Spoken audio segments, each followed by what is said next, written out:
Goedemorgen, bonjour, la Belgique, België, waar u zich ook bevindt, dames en heren. Ik bevind mij in Sydney. De spreker die we zo meteen zullen voorstellen bevindt zich in Madrid. We leven in tijden van COVID, zoveel is duidelijk. This seminar is in English, as it was announced, because our speaker, Professor Daniel Pérez del Prado, does not master Dutch or French, although he has a bit of French, he's told me, and he could be enticed to listen and speak a bit in French. The topic we have today, as Daniel knows, is very topical. Het is een zeer actueel onderwerp, omdat we bijna dagelijks geconfronteerd worden met het ondraaglijke lijden van het interprofessioneel overleg. En dat is dus lijden met lange ei, de stilstand, l'impasse, toujours, surtout, sur la norme salariale, sur les salaires minimum, sur la prépension, etc., etc. En dat sleept al heel lang mee. En we zijn niet de enigen die daarmee geworsteld hebben. Sinds de grote financiële crisis van pakweg 10 jaar geleden is er een momentum gekomen in arbeidsmarkthervorming in Europa om te kijken of decentraliseren van sociaal overleg een betere oplossing is voor het aangaan van uitdagingen dan centraliseren. La Belgique, c'est la centralisation à l'ultime. Tout est centralisé, les salaires minimums, le salaire maximum. On a une couverture absolue par convention collective, on a les secteurs, tout est centralisé. Évidemment, il y a une couche décentralisée, mais cette couche s'ajoute, elle ne peut pas remplacer, compléter, oui, mais pas remplacer les pourparlers qui sont centralisés. And so that's the question for today. The question is whether the experiments that took place mostly in Southern Europe, in the wake of the global financial crisis, about the decentralization of social dialogue have worked. And if so, why? And if not, why? And what can we learn from that in Belgium when we look at our own collective bargaining? Thank you so much, Daniel, who is both an economist and a professor in law. Thank you so much for joining us. Daniel has tremendous experience in this topic because he has worked for the European institutions that oversaw and facilitated these experiments in various European countries. So I will shut up. I will also disappear from your screen and I will give the floor to Daniel, who will hopefully share his PowerPoint. Thank you so much, Mark. Thank you for this kind invitation to you and to Itinerary. It's a pleasure for me to be here. I will try to improve my French and start with my Dutch for the next time, because it was amazing just listening to you to speak in both 3 languages today. I have to improve that part as well. I'm going to share my screen now. I think that you can see my slides properly. As Max mentioned, today we have one of the trendy topics concerning labor law, not only here in Europe, but also in the other Western economies, such as what is the development of decentralizing social dialogue, what is happening with collective bargaining, how collective bargaining can be decentralized. And here we are going to see that there are some difficulties, that models have advantages and disadvantages, that decentralizing is possible, but it has really, it has some problems. And we are going to try to answer some questions, but I'm sure that several questions will be open for then the debate at the end of this session. Particularly, I would like to focus on these 3 main areas from the paper I prepared for Itinerary.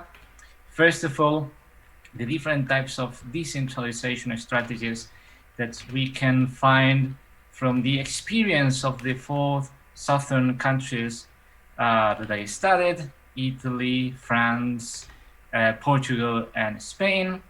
Then I'll review the most important results from the experience from this experience, just to go to the last part, some lessons for the future, some questions how to go into the development of this strategy. Just going to the first point, different types of decentralization.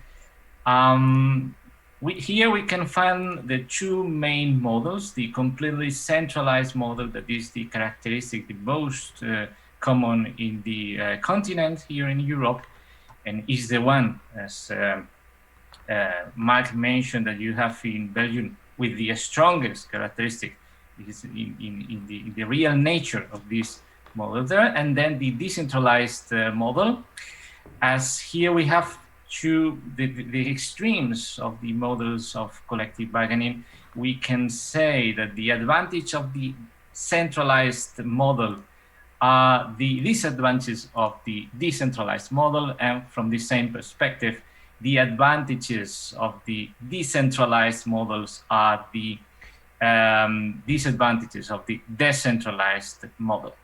And this is what I'm trying to show you in this slide here, focusing on the centralization pros.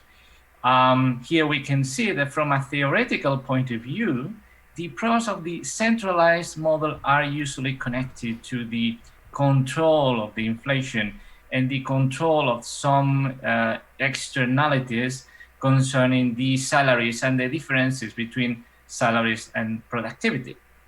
I have to highlight that this is from a theoretical point of view, because I know that, for example, in Belgium, you have some troubles concerning the control of salaries in order to control as well your competitiveness.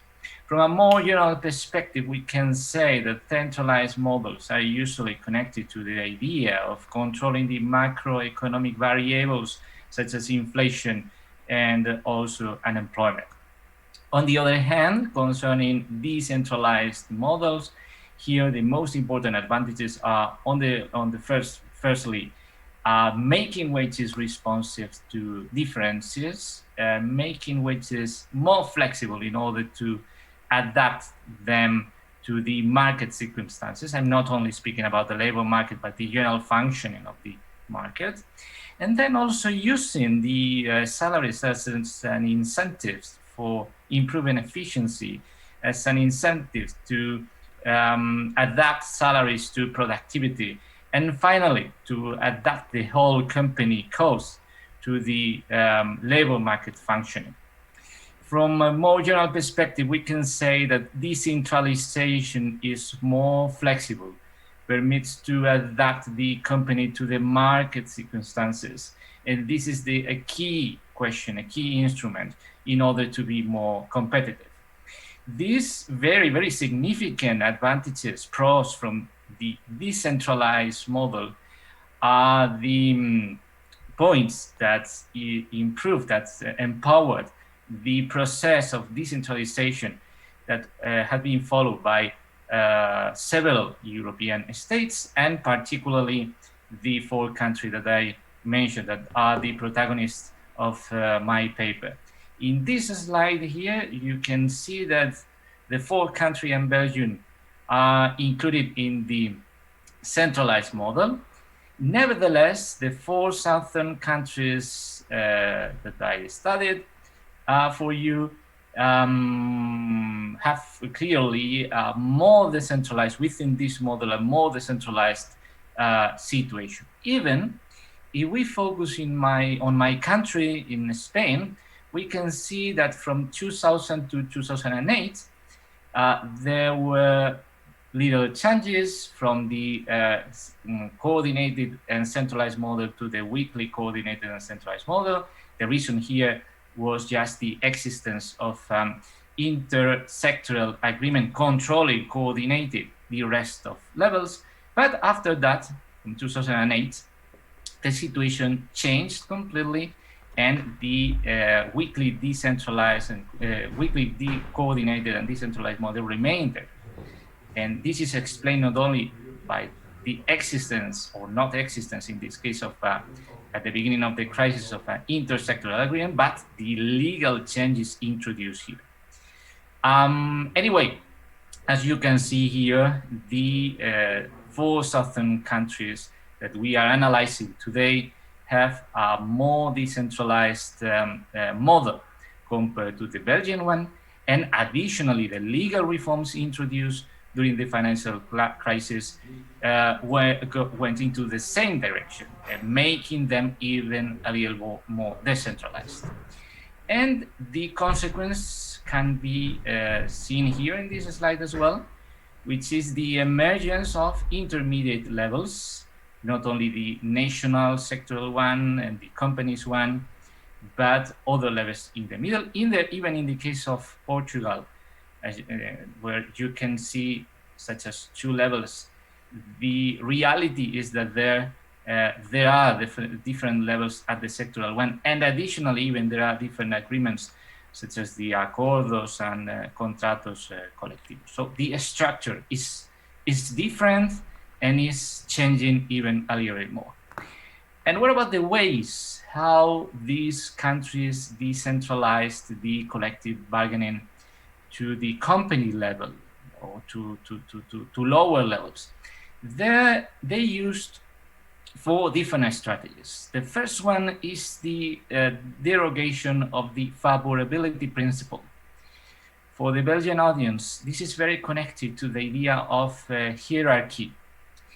According to the favorability principle, the company's agreement, which is just below the sectoral agreement, can't derogate, which is set in the sectoral agreement, can't set different working conditions to the one set to the sectoral agreement. And as a consequence, can't set lower working conditions, which means lower costs as well.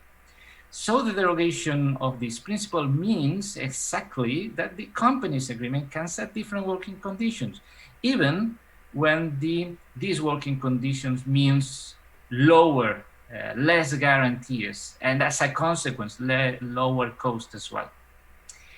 There are different ways to apply this derogation, the derogation of the favorability principle as a general rule, or only partially, such as in the case of Portugal in the first case, or in the second case partially, so only for some areas, such as in Spain, France, or also the case of Italy. The second tool was the use of a list of issues. The law is in charge of setting the issues which are going to be regulated by the company level or by sectoral level. This is connected to the previous one, because when some issues, some fields such as working time, salary, etc., is given to the company's level hands, that means that the favorability principle, the hierarchy, is suspended, is derogated. The third tool is the opening clause, which is very common in all European countries, also in Belgium. That means the possibility of setting different working conditions for the company level to the one set at the sectoral level. Usually when there's any problems, any problematic situation, temporarily, exceptionally, for impeding the insolvency of major job loss, such as in the case of the hardship agreements, but also, and this is a new trend, from a more permanent perspective, and not only connected to the idea of an economic crisis or a problematic economic situation, but also to improve the competitiveness of the company just before the problems arrived. And finally, the last tool used by the 4 southern countries, which are the protagonists today, is the possibility of negotiating with non-union representatives. And this is very, very important in the case of small and medium-sized companies, because our legal frameworks usually don't guarantee a counterpart to negotiate a collective agreement at those levels. So what the reforms are guaranteeing is having someone just to negotiate with, And this is, I have to insist in this part, this is very, very important for small and medium-sized companies. This is the situation, this is the framework, this is the tools that these 4 countries used. And what about the results? Despite there was an increase in the number of companies' collective agreements, nevertheless, another variable which is even a little bit more important, which is the number of employees covered by each type of collective agreement, remains, and this is a common characteristic in the 4 countries, despite in the case of Italy, the data are not the best one or the most appropriate one, or are not so controlled, such as in the rest of the 3 countries, remains quite stable. So there was an increase in the number of companies agreement, but the number of employees covered by each type of employees collective agreements remain stable. This is a little bit paradoxical, because these 4 countries put too much interest in this strategy of decentralization. Decentralization was one of the protagonists. There was an interest in decentralizing collective bargaining agreement. But on the other hand, it is true that we can find some reasons to explain this paradoxical result. The first one is connected to the structure of our economy, of the economy of the 4 countries, which is also a common characteristic in the case of Belgium. Our economies are mainly formed by small and medium-sized companies. And as I've mentioned in my previous slide, the law usually does not guarantee having a counterpart to negotiate with, even despite the introduction of the possibility of negotiating with non-union representatives, such as in the case of Portugal and Spain. And additionally,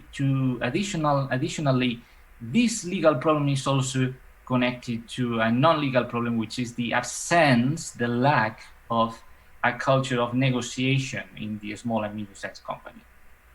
They are used to be under the coverage of something which is the collective agreement negotiated by others, the business associations or the federal trade unions, but they are not used to negotiate for themselves, even if they need it.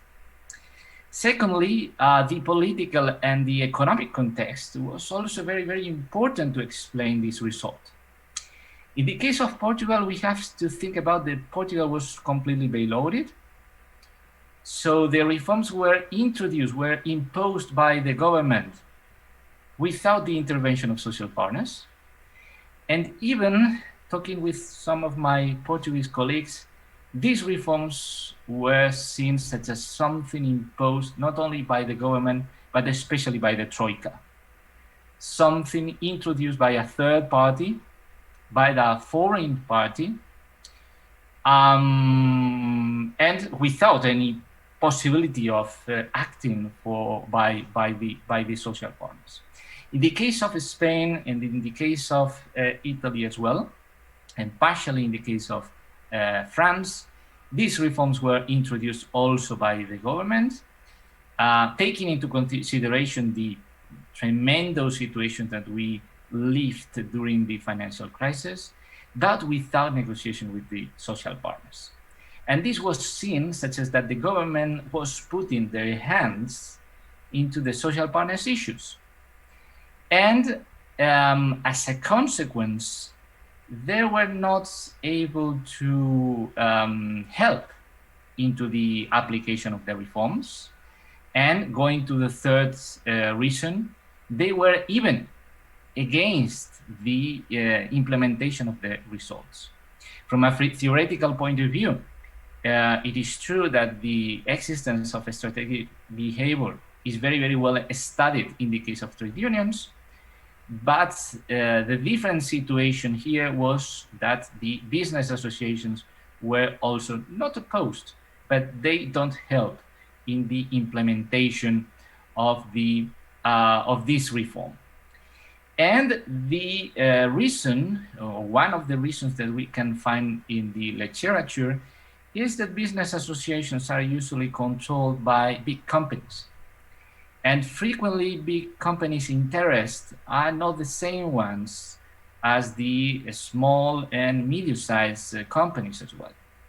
So here we can find another element, another additional element to explain the paradoxical results that we find after studying, after reviewing the development of these reforms in the four southern countries that I studied. Taking into consideration these results, what kind of lessons for the future can we learn here? First of all, the debate, the discussion concerning the decentralization of collective bargaining is not closed. On the one hand, we can find some research analysis which say that, okay, the best is just going to one of the extremes, the completely centralized and the completely decentralized, because if you are in the middle, you are not going to enjoy neither the advantages of the one nor the advantages of the another one. But on the other hand, we find also some research analysis which say going from a completely centralized model to that decentralized model is possible, and even is more efficient than having the extreme models. The key aspect is keeping the advantages of the centralized model, but taking also the advantages of the decentralized model. In Spanish, we say the translation is something like making a cycle with a square, which means like having these two very different situations in one square and one cycle. So this is the idea of this other group of research analysis. Let's try to keep the advantages of one model and accessing to the advantages of the decentralized one. And in order to succeed in this strategy, the key aspect is coordination. And coordination means answering, according to this research paper that I'm showing here, answering these questions. Firstly, what functions and tasks should coordinated collective bargaining? That is deciding. What kind of issues? Salary. Salary should be controlled by the decentralized model, by collective bargaining agreements. And when we speak about salary, what kind of aspects must be dealt by the collective bargaining, the company's agreements? The salary as a whole, only the amount, the increment, the structure of the salary as well. Secondly, preconditions. What is the structure of the economic, the economic structure of that country, of the sector, of the country? What kind of factors are there? Thirdly, the guidelines according to coordination, and this is a mix between labor law reforms, legal reforms, but also acting in the sectors, especially as I've mentioned in the case of small and medium-sized companies, starting new strategies, new programs in order to help them to develop an activity that was not common or usual in that level of negotiation, in that level of the economy. And finally, what kind of coordination mechanisms must be adopted? That is, what kind of relations between levels must be kept? Some issues will be regulated only by some levels, but others must be shared, and that's another decision that must be taken as well. Nevertheless, coordination is not enough. Coordination is not enough. It is also necessary to focus on other very, very important aspects, such as, first of all, acting at company level to create that culture, especially in the case of small and medium-sized companies. we have to take into consideration that they are used just to be under the coverage of something which is negotiated by others. And here we are suggesting a completely different approach, that is, please keep in mind that you can negotiate by yourself, that you can set your own rules as well. Secondly, it is necessary to take into consideration social partners and to involve social partners in this strategy as well, because the reality that we lived in Spain and in the rest of the southern countries is that without social partners implication, the effectiveness of the reforms is going to be reduced. And finally, the reforms are also necessary as well. And this can be highlighted that it is not possible to impose the labor market reforms by decree, by law. It must be negotiated with social partners as well. But the law is required if we think that social partners are going to adopt this kind of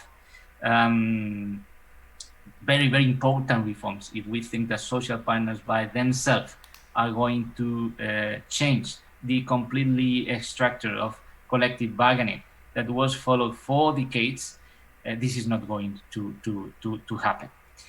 And that's all. Thank you very much. Gracias. Merci beaucoup. Thank you. Thank you so much, Daniel, for this.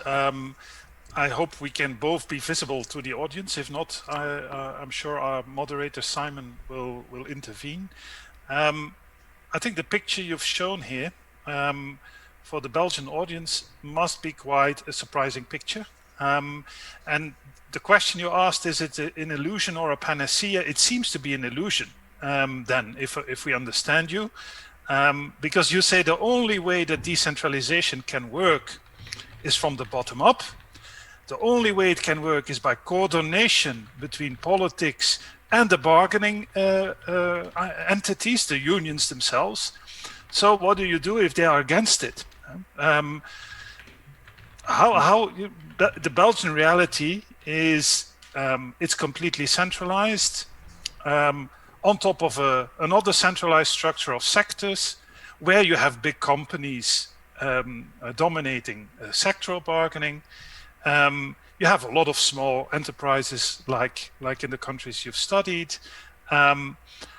What do you think, in terms of process, could be an attempt to, in a system like that, which is so set in stone? And you say, oh, you can't fight the system because the system fights back and it beats you. Mm-hmm. So in a reality like that, how do you think you could inject a beginning of a complementary kind of bargaining reality at company level? And before you answer, voor het publiek, er is een chatfunctie. U kan daar vragen op stellen. Ik zie die nogmaals. Momenteel zie ik geen vragen. Donc vous avez la possibilité d'écrire des questions, de poser des questions par écrit. Ik nodig u uit om dat te doen en dan speel ik ze door aan onze gast hier deze ochtend Belgische tijd. Over to you, Daniel, to kind of inspire how Belgium should act. Okay, thank you so much.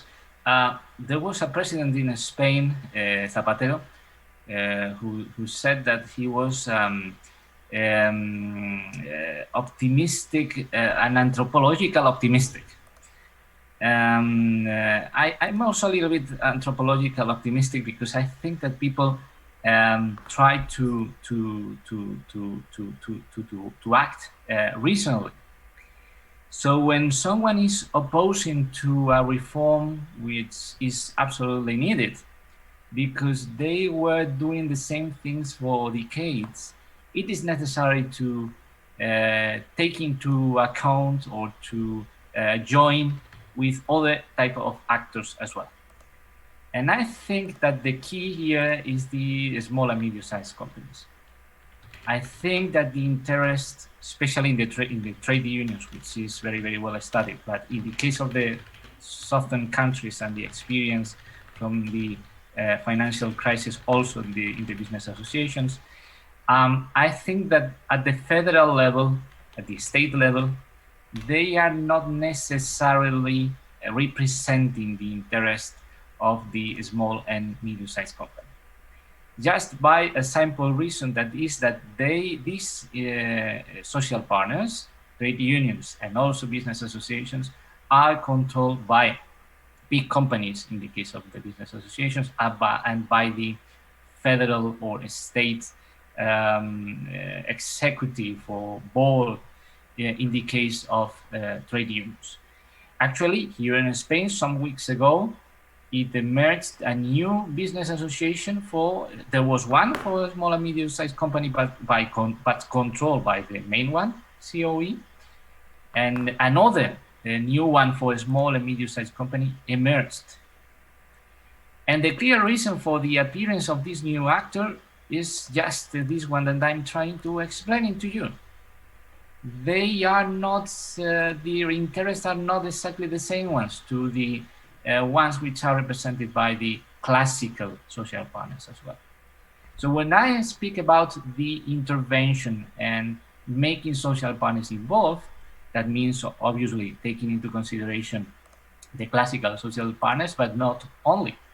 Also the interest of the ones which are outside the classical circuits and the classical structure of the negotiation of these kind of reforms.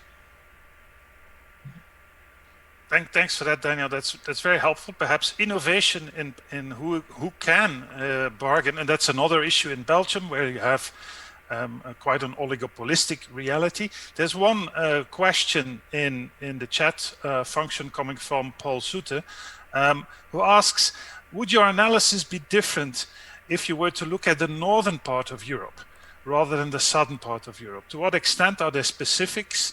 And you mentioned a number of specifics in your presentation that you would consider to be different. And perhaps then, since we are at the border of North and South, perhaps there is a way for Belgium. Probably the situation and the results were different, just because they have a completely different model compared to the ones that we have in the continent. These four countries are very, very similar. Maybe the one which is a little bit different is Italy, but in the case of the Nordic countries, for example, the role of the law is not the same one as the ones that we have here. Is the collective bargaining agreement the protagonist, particularly the sectoral ones, and the law is present also there, but it has subsequent or secondary role compared to the one that we have in Portugal, France, in which the law controls everything and the collective bargaining agreements have the space that the law permits them to have. Additionally, I would say that in the case of the Nordic countries, there's a tradition of negotiation between social partners, along with the state as well. The social dialogue is very, very well structured, and this is a characteristic that you have in Belgium and in the Netherlands in common with the Nordic countries. Whereas in the case of Italy, a little bit less in the case of France, but Italy, Spain, and Portugal, particularly, social dialogue is not as strong as in the Nordic countries. I mean, the intervention of social partners in the labor market reforms depended on the political context. If the intervention was something trendy, the social partners were introduced, such as in the 90s or right now with the current government. But if the context is, okay, I have to take advantage of this situation, I have to show that I'm a strong government that takes decisions to fight against the crisis, such as in the financial crisis, social partners are ignored. And this is something which is not problematic from a political point of view. So yes, the situation and the results will be different because the models are different, and even the society and the political context is also completely different. So two follow-up questions from that from the chat. One is around, do you have an opinion on the German situation where unions sit in company boards, the famous Mitbestimmung? Do you see that there is a link between what you've researched, central versus decentral, and so on, and that reality where the unions sit actually in the management structure? Mm-hmm. Well, that is a point that was frequently debated, at least in the case of Spain. This is a topic which appears and disappears depending on the moment, but nobody takes a decision concerning that.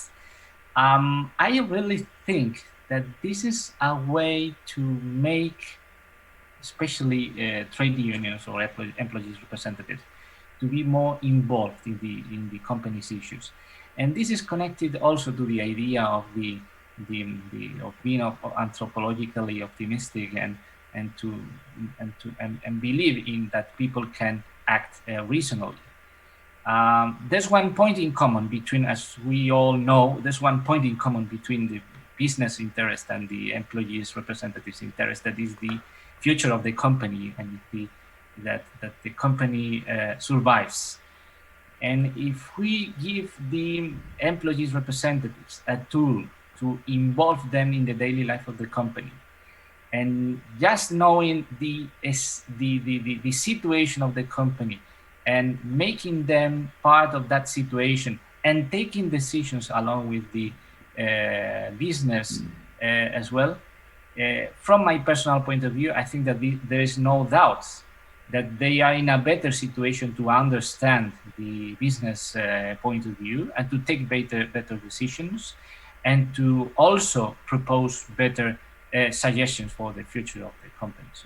So yes, I think that this is a very interesting model, very strange for us from the Southern perspective, but it is a complementary tool which can work. Why not?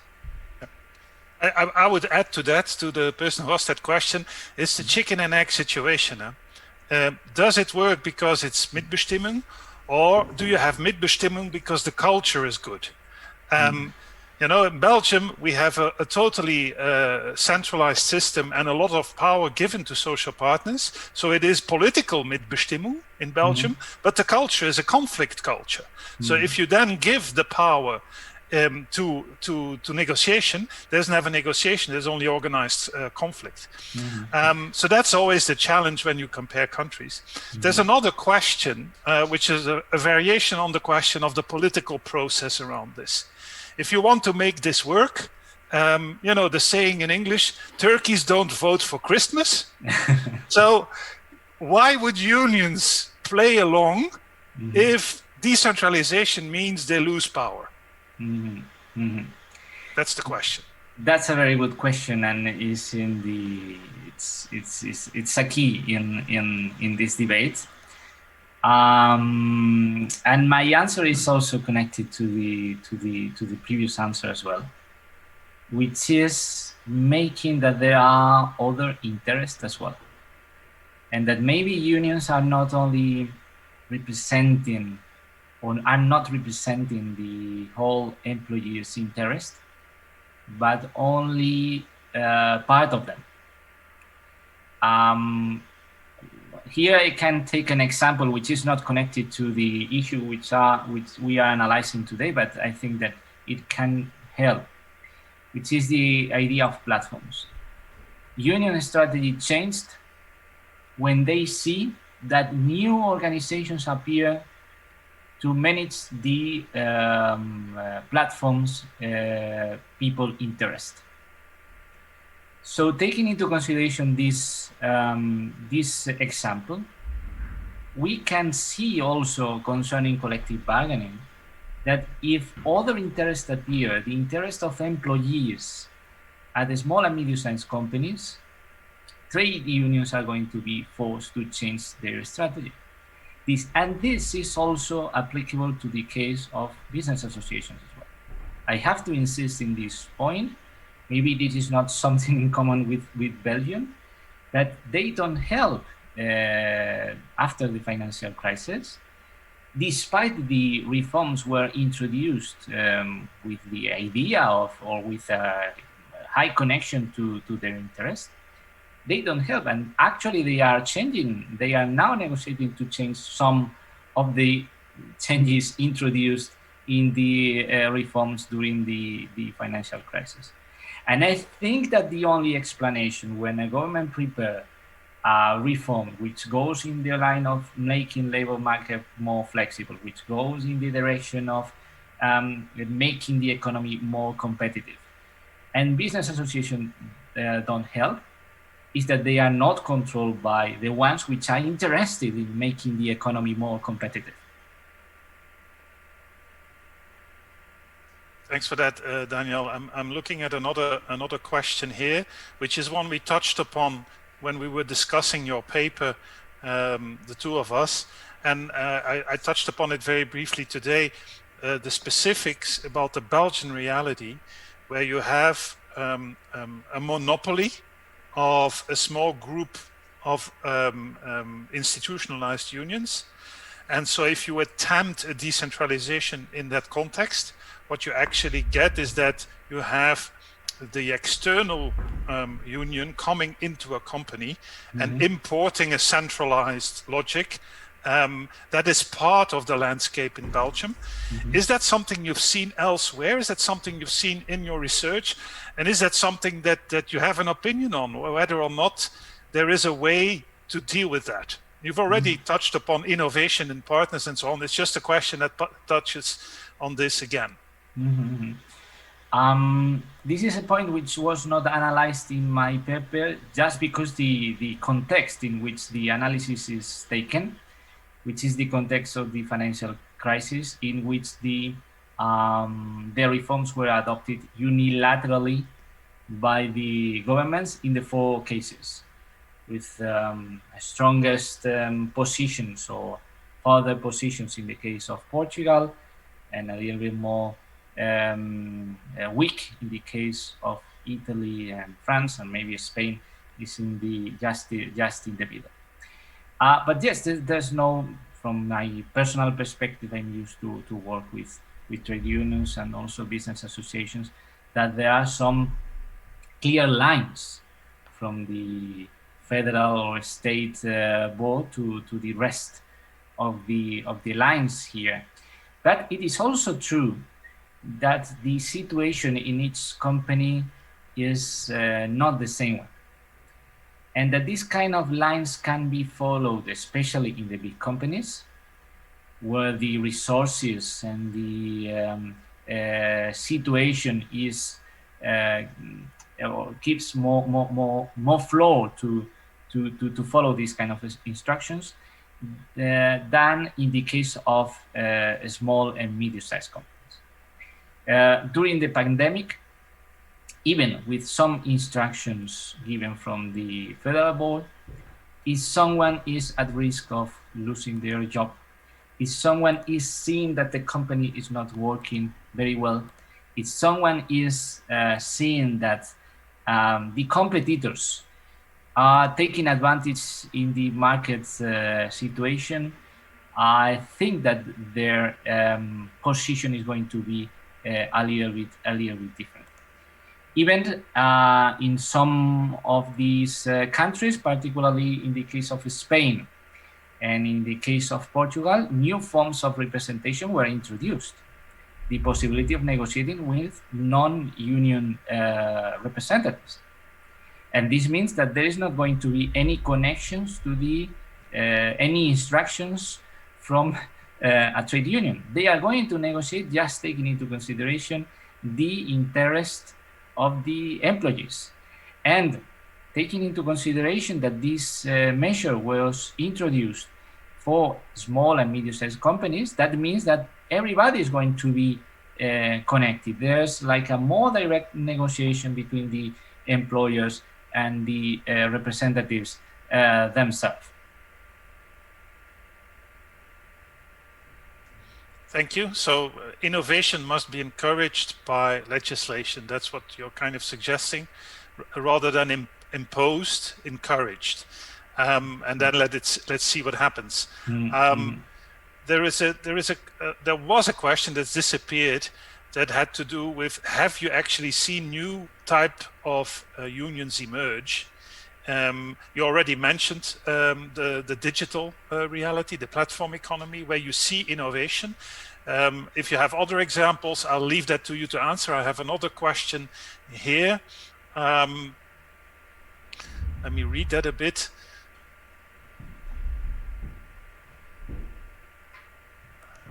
Yeah, so that's a question again from the culture, the culture. So the fact that if you look at how companies behave, that companies also have an interest in centralization, particularly, as you suggested yourself, the smaller companies who don't have a lot of capacity to do collective bargaining. So that those two are connected, I would say. Is there innovation around that you could see, you know, in this issue that could enable a culture from the bottom up? It is a completely new paradigm. This is something that it is completely new. It is changed the model completely. It is just deciding that the model is not going to be controlled from the top, but from down. And as this is something completely new, it is necessary not only to provide the legal tools, for example, guaranteeing the existence of employees' representation in a small and medium-sized company, which is something which is not guaranteed in all countries, but also, as the question and your comment is suggesting, also introducing the culture and the tools as well. And in the case of some companies, maybe the negotiation can be developed by themselves. But in the case of micro companies, maybe they decided to just pull this tool in together and deciding together and taking decisions or taking the experience of another micro company together and sharing experiences as well. Here we have a new field which is completely empty. And we have to discover it and to advance it and to go into that direction because there's nothing there. And obviously we will find some problems with some additional problems such as this paper is showing, but at least we have to go in that direction. I remember when I was living in Belgium that I took a lot of ideas and a lot of examples for introducing in my own country, and living there helped me a lot to analyze the Spanish situation from a different perspective as well, and trying to give new ideas for the problems of my own country. And I would like to show you in this paper that from the experience from the southern countries, there are also good ideas and examples for Belgium as well. And the first one is just that whereas in these southern countries, as at least we started the way to decentralization, in the case of Belgium, the way was not walked, at least in the same level or as quickly as in the case of the southern countries as well. Thanks. I think that takes us close to the end of our session. Let me thank you, Daniel, for providing a very interesting paper for a Belgian audience. Er was een vraag van het publiek, is die beschikbaar? Die staat online. Die is in het Engels, maar er is een samenvatting in het Nederlands, een sommaire en français. Er is ook een goede coverage interview met Daniel in het Trends magazine van deze week. Daniel, I think you've shown us how complicated changing the architecture of social dialogue is. The economics, the culture, the politics. The basic lesson I take away from your analysis is that the only way to do change is mostly bottom-up, because coordination, the alternative, the ideal, your ideal of coordination requires a very good understanding between the stakeholders, which is not a given. So the alternative is a bit bottom-up, and I think, and that clearly is also evident in your paper, there is room for government to encourage innovation rather than to impose it.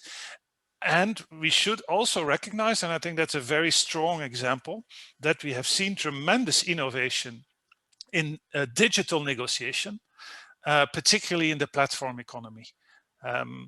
Without any unions, because of course the platform workers were not workers legally and were not unionized.